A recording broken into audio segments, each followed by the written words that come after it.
আজকের এই ভিডিওটা মাধ্যমিক ২০২৬ এর পরীক্ষার্থীদের জন্য খুবই গুরুত্বপূর্ণ। তোমরা যারা অঙ্ক পরীক্ষাকে নিয়ে চিন্তিত রয়েছো, মানে পরীক্ষা তো দেওয়া হয়ে গেছে, বাট তোমরা অঙ্কের মার্কস নিয়ে যারা চিন্তিত রয়েছো, তোমাদের জন্য রয়েছে আজকে একটি খুশির খবর। তোমরা সকলেই এক্সট্রা নাম্বার পাবে, কারণ মাধ্যমিকের অঙ্ক প্রশ্নে ছিল ভুল। এবার যেই প্রশ্নে ভুল ছিল সেই প্রশ্নের সম্পূর্ণ মান তোমরা একেবারে ফ্রি অফ কস্ট পেয়ে যাচ্ছ, মানে বিনামূল্যে একদম পেয়ে যাচ্ছ, কিছু না করে। তো চলো সম্পূর্ণ ভিডিওটিকে দেখতে থাকো। আমার নাম বিক্রম, তোমরা সকলে দেখছো বিক্রম পাল ইউটিউব চ্যানেল। তো চলো ভিডিওটিকে শুরু করা যাক। এই ভিডিওতে আমরা জানবো যে তোমরা কত নাম্বার এক্সট্রা পেতে চলেছো, কোন প্রশ্নে ভুল ছিল এবং সেটা কেনই বা ভুল, সেটা সম্পূর্ণ একদম প্রুফ সহ তোমাদেরকে বলবো, এবং এই প্রশ্ন ভুলের জন্য তোমরা এক্সট্রা কত কি নাম্বার পাবে সমস্ত বিষয়টাই আলোচনা হোক। শুরু করার আগে একটা কথা বলবো, যারা এখনো পর্যন্ত চ্যানেলটিকে সাবস্ক্রাইব করোনি, সাবস্ক্রাইব করে নোটিফিকেশন বেলটিতে অল দেবিয়ে দাও এই টাইপের ভ্যালুয়েবল কন্টেন্ট সর্বপ্রথম পেতে হলে। সো ফার্স্ট অফ অল আমরা সকলেই দেখতে পাচ্ছি যে আমাদের কিন্তু এই অঙ্কটা ভুল রয়েছে। সো ম্যাথ কোয়েশ্চেন পেপার এটা রয়েছে, এবং যদি আমরা একটু নিচের দিকে স্ক্রোল করি তো সেই জায়গায় ১২ দাগের থার্ড যেই কোয়েশ্চেনটা, যেখানে বলা হয়েছে এ ও বি দুই পরস্পর পূরক কোণ হলে প্রমাণ করো যে এটা। ঠিক আছে, এবার এই কোয়েশ্চেনটা টেকনিক্যালি ভুল রয়েছে, মানে তুমি যদি সলভ করার চেষ্টাও করো তাহলে কিন্তু সলভ হবে না। ঠিক আছে, এবং এই কোয়েশ্চেনের মান কত রয়েছে? এই কোয়েশ্চেনের মান রয়েছে ৩। এখানে যে কোনো দুটো কোয়েশ্চেনের উত্তর দিতে বলা হয়েছে, পার কোয়েশ্চেনের মার্কস ৩ করে রয়েছে। তো এই গোটা ৩ তোমরা পেয়ে যাবে। এবার দেখো একটু ভালো করে বিষয়টা। সো ফার্স্ট অফ অল আমরা সকলেই এখানে দেখতে পাচ্ছি কি কোয়েশ্চেনটা রয়েছে। আমরা সকলেই এখানে দেখতে পাচ্ছি sine A plus cos B তার whole square equal to 1 plus 2 sine A sine B. এবার এটাকে আমাদেরকে এলএইচএস আরএইচএস প্রমাণ করতে হবে, যেমনটা আমরা করে থাকি। এবার হ্যাঁ, আমি মাউস পয়েন্টার দিয়ে ম্যাথটা করার চেষ্টা করব, তাই মেবি হ্যান্ড রাইটিংটা খারাপ হতে পারে, বাট হ্যাঁ বোঝা যাবে, স্টিল বোঝা যাবে। সো ফার্স্ট অফ অল আমাদেরকে কি করতে হবে, যেহেতু এখানেই ফার্স্ট অফ অল কোয়েশ্চেনে বলা রয়েছে পরস্পর পূরক কোণ রয়েছে, তো সেই হিসাবে আমরা কি ধরতে পারি, সেই হিসাবে আমরা দেখতে পারি এ প্লাস বি যেটা রয়েছে সেটাকে ইকুয়ালস টু আমরা এখান থেকে কিন্তু 90 ডিগ্রি করতে পারি। এবার কি বলা হচ্ছে না, কোয়েশ্চেনটা কি হয়েছে না, এটাকে আমাদেরকে প্রুভ করতে হবে। সো ফার্স্ট অফ অল আমাদের কি কাজ, আমাদের কাজ হলো স্টেপ 1কে শুরু করা। এবার স্টেপ 1-এ যদি আমরা যাই তো সেক্ষেত্রে আমরা সকলেই দেখতে পারি, যেটা আমরা সকলেই জানি যে a plus B equals to 90 degree, যেটা আমরা জানি। এবার আমরা আরও কি জানি, আমরা জানি যেহেতু কজ বি ইকুয়ালস টু কী হয়, ইকুয়ালস টু হবে sine A. Okay, equals to হবে সাইন এ। একইভাবে আমরা এটাও জানি যে সাইন বি যেটা রয়েছে, সাইন বি, হুম, তো sine B equals to cos A, cos A. So এই বিষয়গুলো আমরা কিন্তু জানি। এরপরে যেটা আমাদের স্টেপ 2, সেটা হলো গিয়ে, সো এই জায়গাতে আমরা এবার কি করব, আমাদের কোয়েশ্চেন অনুযায়ী কি রয়েছে, sign A plus cos B তার হোল স্কোয়ার, এটা রয়েছে। এবার সুটেবলি আমরা কি জানি না, কজ বি মানেই কজ এ, যেমনটা আমরা উপরে দেখেছি একটু আগেই। হ্যাঁ, কজ বি মানেই সাইন এ। ওকে, সো এবার যদি আমরা একটু সলিউশনটাকে করার চেষ্টা করি তো সেক্ষেত্রে আমরা এটাই বুঝতে পারি যে যেহেতু cos B equals to sine A, তো সেহেতু আমরা এটাকে ঠিক এইভাবে লিখতে পারি যে সাইন এ, যেটা সাইনে নর্মাল রয়েছে নর্মাল থাকছে, প্লাস কস বিটাকেও আমরা সাইনে করতে পারি, সাইন এ, এবং এটার হোল স্কোয়ার আমরা এইভাবে করতে পারি। এবার এই জিনিসটাকে আমরা কি লিখতে পারি, আমরা তো লিখতেই পারি সাইন 2 সাইন এ তার হোল স্কোয়ার, আমরা এইভাবেও লিখতে পারি।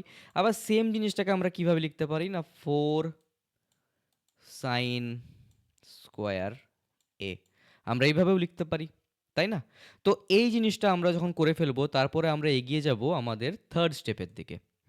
আমরা ম্যাথটা যতই করার চেষ্টা করি না কেন, আমরা অ্যাট দ্য এন্ড পর্যন্ত রেজাল্টটা গিয়ে দেখব। থার্ড স্টেপে কি আমরা এখানে কি করতে পারি, এখানে আমাদেরকে কি বলা হয়েছে, আর এইচ এসে রয়েছে 1 + 2 sine A and sine B, তাই না? এটাই তো রয়েছে কোয়েশ্চেনে, এই যে। তো এই জিনিসটাকে যখন আমরা সলভ করার চেষ্টা করব তো সেই জায়গাতে আমরা কি জানি না, সাইন বি মানেই কজ এ। আমি একবার লিখে দিচ্ছি, এটা সাইন বি হবে। অলরাইট, সো এটা সাইন বি হবে, মাই মিস্টেক। সাইন বি মানেই কি আমরা জানি, সাইন বি মানেই হচ্ছে গিয়ে কজ এ, এটা আমরা সকলেই জানি। এইবারে আমরা ম্যাথটাকে চলো কমপ্লিট করি। হুম, আমি একটু ওপরে কোয়েশ্চেনটা দেখব। ওকে, সো এইটা আমাদেরকে প্রুফ করতে বলা হয়েছে। তো এক্ষেত্রে এই জিনিসটাকে আমরা কি লিখতে পারি, আমরা তো লিখতেই পারি 1 + 2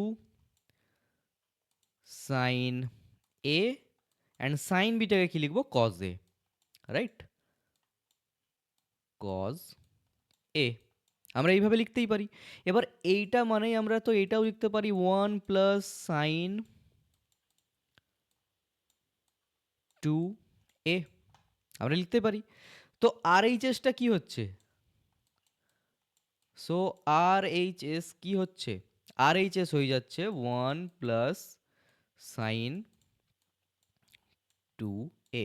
এবার যদি আমরা RHSকে LHS এর সাথে কম্পেয়ার করি, তো সেই জায়গাতে আমরা কি দেখেছি? আমাদের LHS এর যে অ্যান্সারটা বেরিয়েছিল, LHS এর যে আমরা অ্যান্সারটা পেয়েছিলাম, সেটা পেয়েছিলাম 4 সাইন স্কোয়ার এ। আমরা এই অ্যান্সারটাই পেয়েছিলাম। এবং RHS কি পেয়েছি? RHS পেয়েছি 1 প্লাস সাইন 2a, তাই না? 1 প্লাস সাইন 2a পেয়েছি। সো এক্ষেত্রে দেখতে পাচ্ছি এই দুটো কিন্তু একে অপরের সাথে ইকুয়াল না। এটা একে অপরের সাথে ইকুয়াল হচ্ছে না কোনোভাবে। সো ইট মিনস দ্যাট আমাদের এই কোয়েশ্চেনটা টোটালি ভুল ছিল। এবার কোয়েশ্চেন ভুল থাকলে বোর্ড ইনস্ট্রাকশনস অনুযায়ী স্টুডেন্টরা যদি অ্যাটেম্প্ট করে, সেটা হতে পারে একটা লাইন লিখেছে, তাহলে তারা গ্যারেন্টিড ওই কোয়েশ্চেনের সম্পূর্ণ মার্কস পেয়ে যাবে। এই কোয়েশ্চেনের সম্পূর্ণ মার্কস 3, তো 3 নম্বর তোমরা ফাউ ফাউ পেয়ে যাচ্ছ, গ্যারেন্টিড। আর যারা যারা অ্যাটেম্প্ট করেনি, অনেক ক্ষেত্রে কি হয়, এটা টিচারের ওপর ডিপেন্ড করে। অনেক ক্ষেত্রে কি হয়, এই নাম্বারটা দিয়ে দেওয়া হয়। আবার অনেক ক্ষেত্রে এটাও দেখা যায় কোনো স্ট্রিক্ট টিচারের হাতে পড়লে, যে অ্যাটেম্প্ট করেনি তাহলে আমি নাম্বারটা দেবো না। ওকে, আমার মতে এটাই বলা হয়, যেহেতু কোয়েশ্চেনে ভুল ছিল সেহেতু প্রতিটি স্টুডেন্টকে 3 নাম্বার করে দেওয়া উচিত। তোমাদের এই বিষয় নিয়ে কি মতামত রয়েছে আমাকে কমেন্ট করে জানাতে পারো। কোয়েশ্চেনটা যে ভুল ছিল সেটা আমরা লাইভ সলভ করেও দেখলাম, এবং এই সলভটা তোমরা হয়তো বা অনেকে করার চেষ্টা করেছো। বিভিন্ন জনের বিভিন্ন টাইপের অ্যান্সার আসবে, কারণ কোয়েশ্চেনটা ভুল ছিল। কার্যত তোমরা যে কোনো টাইপের ইকুয়েশন করার যদি চেষ্টা করে থাকো, কোয়েশ্চেনটাই শুধু লিখে দাও না কেন দাগ নাম্বার দিয়ে, তাহলেও সম্পূর্ণ 3 নাম্বার করে কিন্তু পেয়ে যাচ্ছ। এবার যাদের যাদের মানে মনে ভয় রয়েছে যে আমরা এক্সট্রা কত নম্বর পাবো, তাহলে দেখো টেকনিক্যালি এক্সট্রা 3 নাম্বার তোমরা গ্যারেন্টিড পাবে যদি এই কোয়েশ্চেনে অ্যাটেম্প্ট করে থাকো। ঠিক আছে, ধরে নাও পাসিং মার্কস 15 রয়েছে, তুমি পাচ্ছিলে 12, ক্যালকুলেট করে দেখছো। এবার যদি এই কোয়েশ্চেনটাকে তুমি অ্যাটেম্প্ট করে থাকো, তাহলে গ্যারেন্টি তুমি 3 নাম্বার পেয়ে পেয়ে যাচ্ছ। সো 12 প্লাস 3 ইকুয়ালস টু 15 হয়ে যাচ্ছে। সো হোপফুলি তোমরা বিষয়টা বুঝেছো যে এই 3 নম্বর তোমরা এক্সট্রা পেতে চলেছো ম্যাথ এক্সামিনেশনে। সো এই ভিডিওটা তোমাদের সকলেরই কেমন লেগেছে কমেন্ট করে আমাকে জানাতে পারো। ভিডিওতে একটা লাইক করো, বন্ধুকে শেয়ার করে দাও যারা জানে না এই বিষয়ে এখনো পর্যন্ত, যে কোয়েশ্চেনেই ভুল ছিল, তাদেরকে জানিয়ে দাও যে ভাই কোয়েশ্চেনে ভুল ছিল, আমরা এক্সট্রা 3 নম্বর পেতে চলেছি।